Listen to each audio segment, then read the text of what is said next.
সম্প্রতি কলকাতার বিমানবন্দরে মেগাস্টার শাকিব খানের একটি ভিডিও সোশ্যাল মিডিয়ায় রীতিমতো ঝড়ের বেগে ছড়িয়ে পড়েছে।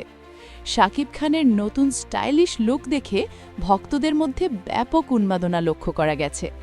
জানা গেছে তিনি তার আসন্ন সিনেমা প্রিন্সের শুটিং বা সংশ্লিষ্ট কাজেই কলকাতায় অবস্থান করছেন।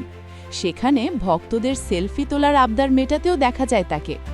এদিকে শাকিব খানকে নিয়ে নিজের মুগ্ধতার কথা নতুন করে প্রকাশ করেছেন তরুণ প্রজন্মের জনপ্রিয় নির্মাতা রায়হান রাফি। সাকিব ভাইয়ের সাথে আমার কাজ করতে ভালোই লাগে। সাকিব ভাইয়ের সাথে বানাবো। সাকিব ভাই তখন ব্যস্ত, আমিও তো এখন ব্যস্ত।